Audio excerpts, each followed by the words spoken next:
Je pensais que ça allait être plus facile que ça, mais je sais pas par où commencer cette vidéo. Ça fait un petit moment que je suis ici et que j'attends. J'attends de pouvoir être prêt pour en parler, puisque ce sera une grande première pour moi. Mes parents ne sont pas au courant, mes proches ne sont pas au courant, mes amis ne sont pas au courant. C'est compliqué, hein. Bon, je vais arrêter de tourner autour du pot. De toute façon, vous avez lu le titre de cette vidéo. Donc aujourd'hui, on va parler de boulimie, plus particulièrement de boulimie vomitive, puisque c'est ce qui a été mon cas. Et je vais vous expliquer un petit peu comment moi je l'ai vécu, puisque j'ai été dedans pendant plus de 5 ans, je dirais. D'ailleurs, c'est 5 années de véritable enfer que je ne souhaiterais même pas à mon pire ennemi. D'ailleurs, j'ai pas de pire ennemi, mais si j'en avais un, je lui souhaiterais tout sauf ça. C'est vraiment... Enfin bref. Pour ceux qui savent pas ce que c'est la boulimie, c'est aussi un trouble du comportement alimentaire tel que l'anorexie. Sauf que, contrairement à l'anorexie où on va manger très très peu, voire pas du tout, pour maigrir un maximum, eh bien, la boulimie, c'est plutôt le contraire. On va avoir des sortes de pulsions tout au long de la journée, parfois plusieurs fois par jour. Quand ces pulsions arrivent, on va vouloir consommer un maximum de nourriture, et pas n'importe quelle nourriture, ce sera surtout de la nourriture grasse et sucrée. Ça peut être du chocolat, du beurre, des biscuits, des chips. La finalité est plus ou moins la même, vu qu'on va chercher à vouloir contrôler son poids. Toujours cette obsession du poids, ne pas prendre du poids et perdre un maximum de poids. Donc, ce qui différencie la boulimie et l'anorexie, c'est que la boulimie, on va avoir, comme j'ai dit, ce genre de pulsion une fois ou plusieurs fois par jour même, où on va avoir envie de manger tout ce qui nous passe sous la main, un maximum de calories, de nourriture. Et quand ce genre de pulsion arrive, eh bien, on va faire ce qu'on appelle des crises d'hyperphagie, des crises de boulimie, où tout simplement on va avaler un maximum de nourriture. Et c'est pas forcément les aliments les plus sains qui existent. D'ailleurs, c'est jamais des aliments sains. On va manger tout ce qui est sucre, gras, souvent un mélange des deux d'ailleurs. Tout ce qui est biscuits, pâtisseries, Nutella, du beurre, tout ce que vous pouvez imaginer qui soit gras et sucré en même temps. Et là, pendant la crise, eh bien, plus rien n'existe en fait. C'est le vide total dans notre esprit et il n'y a plus que le moment présent qui compte. Et on oublie tout en fait. On fait que se remplir, se remplir, se remplir. On peut manger on peut avaler des milliers de calories en très peu de temps, hein. Ça peut aller vraiment très très vite avec ce genre d'aliments. Et c'est là que survient le pire moment, c'est la culpabilité, la honte, parfois même des envies de suicide, hein. J'ai pas honte de le dire, mais c'est bien le cas. Et du coup, on va tout faire pour se purger. Donc, certaines personnes prendront des laxatifs, des médicaments pour aller aux toilettes, ou d'autres ne prendront peut-être pas des médicaments pour aller aux toilettes ou pour se vider, pour se purger, mais ils préféreront par exemple se priver, ne rien manger pendant les jours qui suivent, ou alors faire un maximum de sport pour vraiment éliminer toutes les calories. Et dans mon cas, ça a été... je me faisais vomir, tout simplement. Donc après avoir mangé, m'être bien rempli, comme pas possible. Franchement, je pense qu'il n'y a que ceux qui sont dans ce cas-là, qui peuvent comprendre en fait la sensation que vous éprouvez à ce moment-là. Mais comme je l'ai dit, je le souhaite à personne. Du coup, une fois qu'on a fait notre crise, eh bien, on est pris par un sentiment de culpabilité et là, on se dirige vers les toilettes et on se met les doigts dans la bouche, au fond de la gorge, et on essaye d'évacuer, de vomir tout ce qu'on peut. Je vous avoue que même si tout ça est derrière moi maintenant, ça m'a laissé quand même un traumatisme et j'ai toujours honte d'avoir fait ça. Le pire, c'est que mes parents n'étaient pas du tout au courant, donc maintenant qu'ils vont voir cette vidéo, forcément ils le sauront. Du coup, on en parlera à la maison. Je suis désolé si cette vidéo part un petit peu dans tous les sens, si j'aborde pas vraiment tous les sujets dans l'ordre, mais comme j'ai dit, j'ai rien préparé, j'ai préféré faire ça sans texte, sans préparation, en vous parlant simplement selon mes ressentis et ce que j'avais sur le cœur concernant ce sujet dont il est si difficile de parler. Du coup voilà, dans cette vidéo, je ne vais pas vous parler de l'anorexie puisque j'ai pas été touché par ça. Donc on va surtout parler de la boulimie, notamment la boulimie vomitive. Et donc maintenant que vous savez ce que c'est que la boulimie vomitive, on va pouvoir essayer de comprendre pourquoi certaines personnes s'infligent ça, pourquoi certaines personnes sont touchées par ça. Et je vais essayer de vous donner un petit peu mon avis là-dessus, sur ce que moi j'ai cru comprendre à mon sujet, bien sûr. En tout cas, en ce qui me concerne, le problème venait surtout d'un manque de confiance en soi et d'un gros problème avec son image. Je n'aimais pas du tout mon apparence, mon corps. J'étais en énorme surpoids. Voilà, j'étais pas du tout heureux dans mon propre corps. Donc c'est très compliqué à vivre, puisque c'est votre corps, vous n'avez pas le choix. Du coup, quand vous ne supportez pas vous regarder dans le miroir, quand l'image que vous renvoyez ne vous plaît pas, et que vous ne supportez pas votre physique, votre apparence physique, c'est très compliqué et vous commencez à vous isoler de plus en plus. Vous sortez de moins en moins, vous voyez de moins en moins vos amis, votre famille aussi, certains membres de la famille. Et donc qui dit isolement dit solitude, dit manque de rapport humain, manque de relations sociales tout simplement. Et donc on va combler ce manque avec la nourriture, puisque c'est tout ce qui nous reste. On est fait pour vivre en communauté avec nos semblables. Donc dès que vous commencez à vous isoler, vous allez tout faire pour combler ce manque. Et dans mon cas, ça a été la nourriture. Les seuls moments où je me sentais bien, où je ressentais pas ce manque d'affection ou ce manque de rapport avec mes semblables, tout simplement, c'était quand je mangeais. Quand je mangeais, tout me paraissait bien, en fait, je me sentais bien. C'était le seul moment où... C'est un peu paradoxal, mais j'adorais faire des crises. C'est bizarre à dire, mais c'était le seul moment où je pensais avoir le contrôle sur ce que je faisais, alors que c'est pas du tout le cas. C'est vraiment juste un leurre. On pense avoir le contrôle dessus, mais c'est la boulimie qui nous contrôle. Je me sentais vraiment bien. J'oubliais tout, plus rien n'existait. Et j'avais vraiment l'impression de me remplir d'énergie, de remplir ce manque. Sauf que, comme vous pouvez vous en douter, c'est de la nourriture. Ça remplacera jamais les rapports humains, les liens avec les amis, la famille, la communication avec ses semblables, tout simplement. Je pense que selon les statistiques, on considère une personne comme boulimique si elle a au moins 1 à 3 crises, si je me souviens bien, par semaine. Pour mon cas, c'était vraiment très très au-dessus de ça. Il m'arrivait de faire jusqu'à 5 ou 6 crises dans la journée. Je gaspillais énormément d'argent, je perdais des sommes d'argent colossales. Presque tout mon argent finissait dans les toilettes. J'ai vraiment très honte d'avoir fait ça, puisque il y a beaucoup de personnes qui n'ont rien à manger, qui meurent de faim.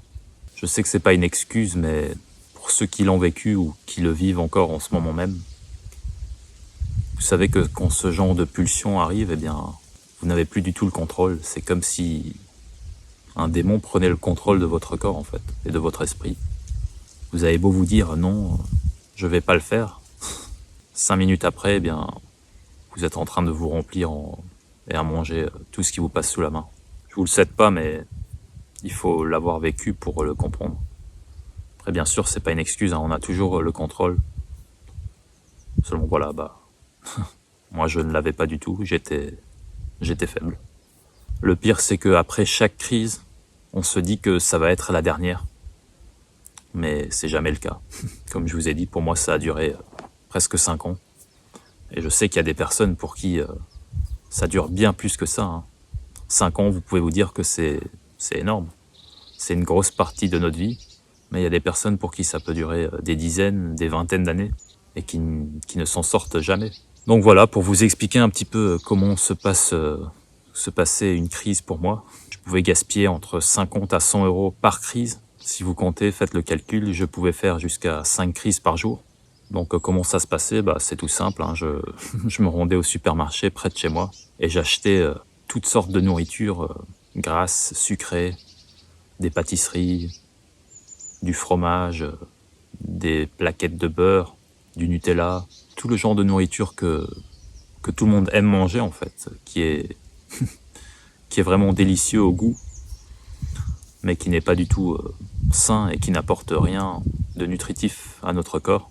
Ça pouvait aussi être des pâtes au fromage, des pizzas, des fast-food. Je pouvais aller au McDo, au Pizza Hut. Et quand j'y allais, les serveurs ou les serveuses devaient certainement penser que ce que je commandais, c'était pour toute la famille ou qu'on était plusieurs à manger tout ça, mais pas du tout. Je pouvais aller au McDo et gaspiller 80 à 100 euros. Vous n'avez aucune limite à ce moment-là. Vous savez que vous allez tout avaler puisque de toute façon, vous savez que vous allez tout ressortir juste après. Vous allez tout vomir tout simplement. Même si c'est jamais le cas, hein. D'ailleurs, pour ceux qui sont là-dedans et qui se font vomir dans l'espoir de perdre du poids ou de maîtriser leur poids, ça aussi c'est juste une impression parce que je peux vous garantir que même en me faisant vomir, je prenais du poids. C'est un truc de fou, mais on consomme tellement de calories à ce moment-là. Ça peut vraiment aller très vite puisqu'on consomme vraiment que les aliments les plus caloriques qui existent. Donc parfois, je pouvais manger deux tablettes de beurre de 500 grammes et je vidais ça en fait avec un pot de Nutella. Donc je prenais du beurre, je le trempais dans le Nutella et je mangeais ça. Et rien que pour ça, faites le calcul, je pense qu'on est déjà bien plus que 10 000 kilocalories. Donc après bon, c'est pas une compétition, hein, c'est juste pour vous montrer les quantités colossales de nourriture, de calories surtout, puisque c'est pas vraiment de la nourriture, qu'on peut avaler, en tout cas que moi j'ai pu avaler pendant mes crises. Donc voilà, ensuite culpabilité, sentiment de honte, des envies noires, parfois même des envies de suicide. C'est vraiment horrible, il n'y a rien de pire, hein. Il y a toujours pire, mais pour moi c'était vraiment le pire que je pouvais m'infliger. Et d'ailleurs, on en parlera peut-être après, mais je sais pas pourquoi on s'inflige ça. C'est vraiment de l'autodestruction en fait. Du coup voilà, donc après on se dirige vers les toilettes et la suite, je vais pas vous faire un dessin. Pour ma part, à chaque fois que je mangeais tous ces aliments, il était hors de question de boire de l'eau. C'était toujours du coca, toujours des sodas. Je sais pas pourquoi, ça me facilitait la suite en fait. Comme je savais que j'allais me faire vomir après, eh bien avec du soda, je sais pas, c'était plus facile à... C'est peut-être juste pour moi, hein, mais avec de l'eau ça passe moins bien. Ne prenez pas ça comme un conseil, hein, c'est juste pour vous expliquer vraiment. J'essaie vraiment de rien vous cacher dans cette vidéo. De toute façon, il fallait bien que ça sorte et je dois vous avouer que ça fait du bien d'en parler. Donc voilà, ensuite, comme je disais, vient le moment de se purger, de s'enfoncer les doigts au fond de la gorge pour sortir tout ce qui peut sortir. Et ce moment-là est vraiment horrible, vous avez le visage gonflé, vous avez les yeux tout rouges. Vous êtes vraiment pas bien du tout. C'est très difficile à faire et ça demande énormément d'énergie, ça vous épuise. Ça épuise tout votre corps et c'est horrible. Mais ça ne vous empêche pas de recommencer. Même si à ce moment-là vous vous dites « Putain, j'en peux plus, c'est la dernière fois que je fais ça, c'est trop épuisant ». En plus, parfois, ça sort pas facilement en fait. Du coup, vous êtes obligé de forcer. Vous pouvez rester 1 heure enfermé dans les toilettes pour vraiment être sûr de tout évacuer. Enfin bref, comme j'ai dit, je vais pas vous faire un dessin. Du coup, fin de la crise et sauf que la journée est encore longue. Surtout si votre première crise se passe le matin. Une fois que vous avez tout évacué, vous vous sentez bien, vous vous sentez léger et vous vous dites que c'était la dernière fois, vous n'allez plus faire ça. Sauf que après quelques heures, de nouveau rebelote. Ce genre de pulsion surgit, j'ai remarqué, à chaque fois qu'on s'ennuie, à chaque fois qu'on a un moment de solitude ou quand on a un moment de stress, qu'on n'est pas bien, vous savez que vous avez des pensées négatives ou vous savez pas trop quoi faire. Ça arrive surtout dans ces moments-là en fait. Ça n'arrive jamais quand vous êtes, comme je l'ai dit, c'est ça le plus important, c'est d'être entouré de personnes. Ça m'arrivait jamais quand j'étais assis en famille ou avec des amis. Jamais. C'était vraiment à chaque fois que je m'isolais. Volontairement, hein, je sais pas pourquoi je faisais ça. Mais à chaque fois que je m'isolais, c'est dans ces moments-là que ça arrive. Donc voilà, même si 2 ou 3 heures auparavant, je me disais que c'était la dernière crise, que j'allais plus jamais recommencer, eh bien, quelques heures après, j'avais de nouveau la tête au fond de la cuvette. J'arrivais pas à le contrôler, c'était plus fort que moi. Je pense que c'est même pire qu'un drogué qui n'a pas sa dose, en fait. Parfois, j'avais pas d'argent et je demandais de l'argent à ma famille ou je trouvais toujours un moyen de trouver de l'argent, je vendais des trucs ou quoi, juste pour pouvoir faire une crise et acheter de la nourriture. Parce que c'était plus fort que moi, je pouvais pas le contrôler. Donc 5 ou 6 crises, vous passez votre journée à faire ça en fait, à manger, à vomir, puisque ça prend du temps. Hein. Généralement, on sait qu'on va se faire vomir, donc pendant la phase où on mange, la phase qu'on apprécie, hein, parce que tout le monde aime manger, donc la phase où on mange, on va vraiment faire en sorte que ça dure un maximum de temps. Parfois, je pouvais manger pendant 2 heures en regardant une série, et c'est magique comme moment. J'aimais bien ces moments-là, puisque comme je vous ai dit, vous oubliez tout, c'est vraiment le vide dans votre esprit et vous êtes vraiment dans le moment présent, vous mangez, ça vous fait du bien et plus rien n'existe autour de vous. Donc voilà, vous faites en sorte que ce moment dure le plus possible puisque c'est le seul moment où vous prenez vraiment du plaisir dans la vie.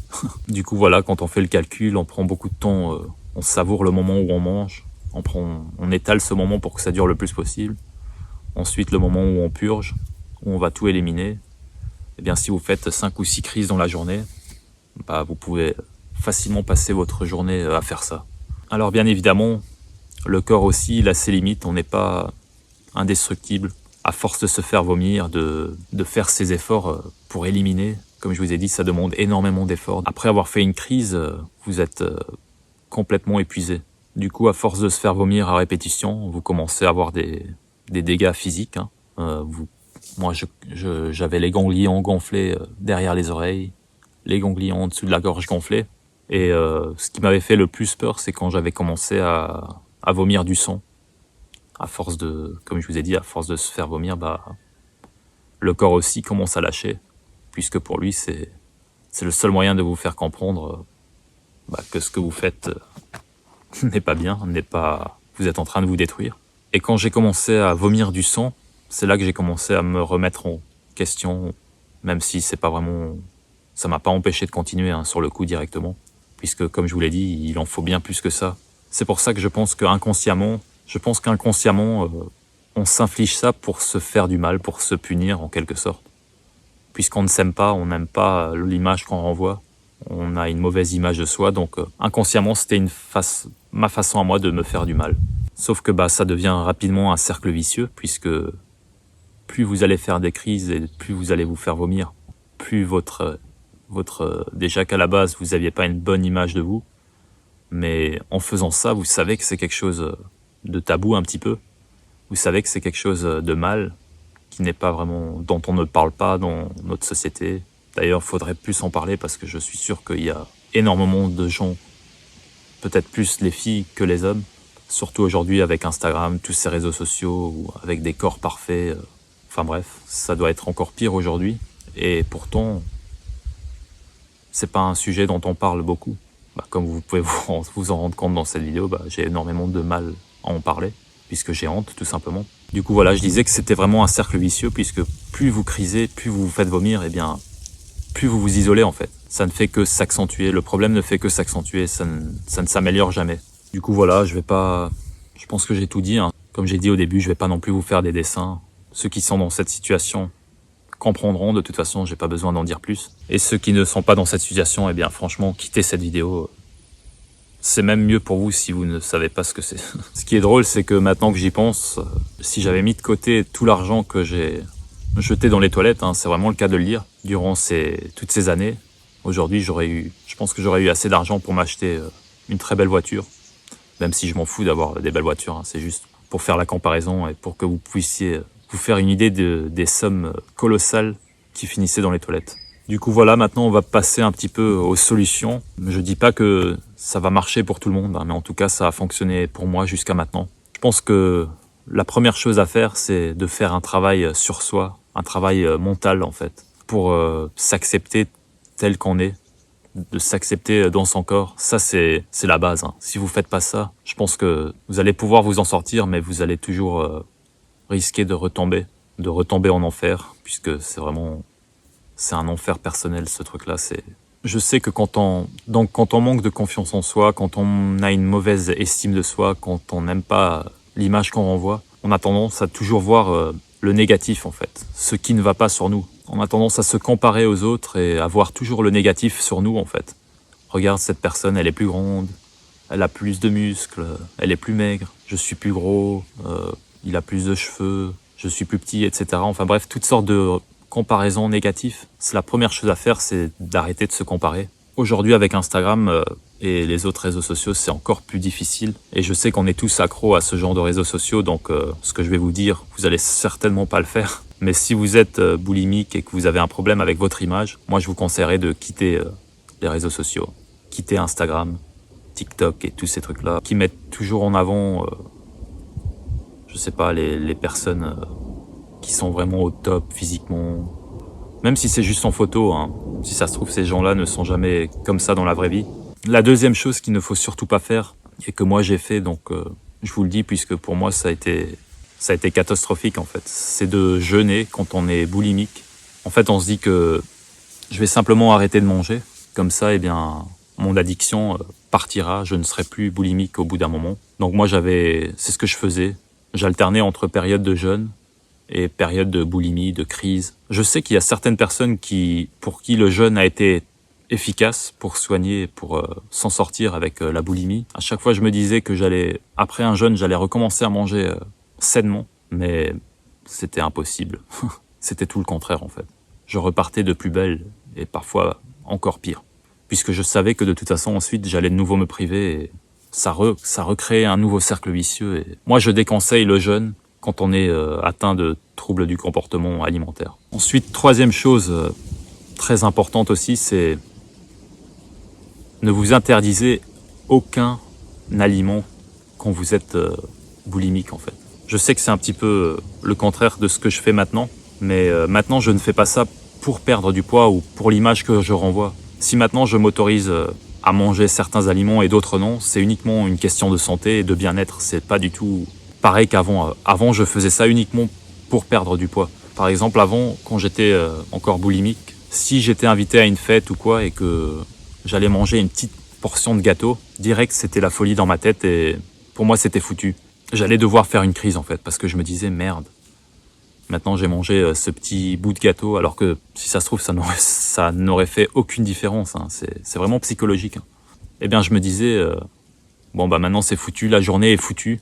J'ai mangé ce gâteau, c'est foutu vu que ça fait partie des aliments qui sont sur ma liste noire que je ne peux absolument pas manger. Donc au final, juste une petite part de gâteau, eh bien ça se termine en crise d'hyperphagie. Du coup voilà, si pendant la journée il vous arrive de manger une sucrerie, n'importe quels aliments que dans votre tête vous vous dites mais si je mange ça je vais grossir, je vais encore avoir une mauvaise image de moi et tout ça, je vais prendre du poids.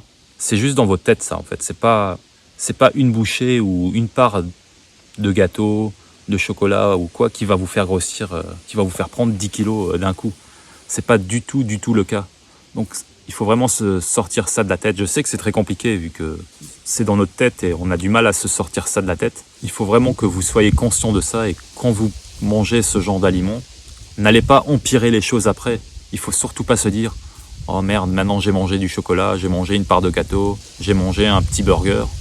C'est foutu, la journée est gâchée, autant que je me fasse plaisir et que j'abuse et que je consomme tout ce qui me passe sous la main. » Par exemple, si vous allez manger, je sais pas moi, une bouchée de chocolat, un morceau de chocolat, il faut surtout pas se dire merde, c'est foutu et ensuite vider le paquet de chocolat.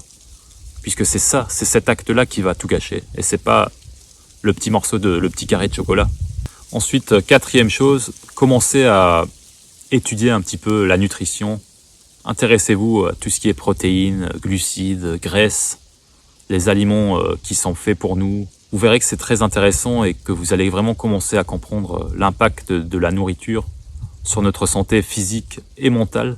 Plus vous allez avoir conscience du rôle que ça a sur vous, sur votre santé, surtout mentale, puisque la boulimie, c'est avant tout un problème, une maladie mentale. Hein. Je pense que c'est ça. En tout cas, pour moi, je dirais que ça a été ça. Eh bien, vous allez voir qu'une fois que vous allez apprendre ce que c'est s'alimenter, comment bien s'alimenter, vous allez voir que en mangeant de la vraie nourriture, comme je dis souvent dans mes vidéos, de la viande, du poisson, des bonnes graisses, des légumes, des fruits, ce genre d'aliments, vous n'avez pas envie de les vomir en fait. C'est quand je mange de la viande ou du poisson avec des légumes par exemple, je peux même pas m'imaginer vomir ça en fait. C'est, je sais pas, de la viande, ça a une texture, c'est pas possible à vomir. Vous allez vous bousiller la gorge si vous essayez de vomir de la viande. En tout cas, moi, j'ai jamais vomi après avoir mangé ce genre de choses. Comme je vous l'ai dit au début de la vidéo, les trucs qu'on arrive à vomir facilement, c'est... de toute façon, vous le savez, hein, ceux qui sont concernés par la boulimie, c'est toujours les mêmes aliments qui reviennent. Hein. Burger, pâtes, pain, brioche, du lait, produits laitiers, dessert, pâtisserie, chocolat, glace. Ah oui, les glaces aussi. Je pouvais me vider des pots de glace de 5 litres à moi tout seul. Et ça passait facilement. Donc voilà. Je suis en train de réfléchir pour voir s'il n'y a pas une cinquième chose qui m'a vraiment permis de m'en sortir. Les 4 choses que je vous ai dites, c'est vraiment ce qui m'a le plus aidé. Mais si je devais en dire une 5e, c'est de parlez-en à quelqu'un. Si vous êtes atteint de boulimie vomitive ou boulimie tout court ou d'anorexie, parlez-en à quelqu'un, que ce soit si vous êtes en couple. N'ayez pas honte, ne faites pas ça en cachette. Ça, je sais que c'est facile à dire, mais il faut vraiment le faire. Hein. Parlez-en à quelqu'un de confiance. Si c'est un ami, votre meilleur ami, dans votre couple, un membre de votre famille, ou comme ça l'a été le cas pour moi, parlez-en à une personne que vous connaissez mais que vous n'avez jamais vue en vrai. Parfois, c'est plus facile de se confier avec ce genre de personnes-là, puisque vous ne voyez pas leur réaction en face. Donc, rien que ça moi, ça m'a vachement aidé. Je l'ai fait récemment, avant de tourner cette vidéo, et ça m'a fait beaucoup de bien. Donc voilà, n'ayez surtout pas honte d'en parler autour de vous. De toute façon, si c'est des personnes qui vous aiment, si c'est des proches qui tiennent à vous, eh bien, ils vont tout faire pour vous aider. Donc voilà, à vrai dire, je sais même pas encore si je vais sortir cette vidéo, puisque si je le fais, eh bien, beaucoup de personnes de mon entourage vont être au courant. Et je sais pas si je suis si je suis prêt à supporter le regard qu'ils auront sur moi. Enfin bref, c'est pas grave. Tant que si cette vidéo peut aider, ne serait-ce qu'une seule personne qui est qui est touchée par cet enfer personnel, hein, c'est vraiment un enfer. Eh bien, si ça peut aider rien qu'une seule personne, le fait de faire cette vidéo et de la sortir en vaut la peine. Ça fait du bien. En tout cas, moi je vous dis à la prochaine pour une nouvelle vidéo. Et n'hésitez pas à vous abonner, à mettre un petit pouce bleu si ça vous a aidé tout simplement. Moi je vous dis à la prochaine et surtout n'oubliez pas qu'il n'est jamais trop tard pour changer. Bye. So many times I didn't know which way to go. Seem like all my life I've been surrounded by lazy folks.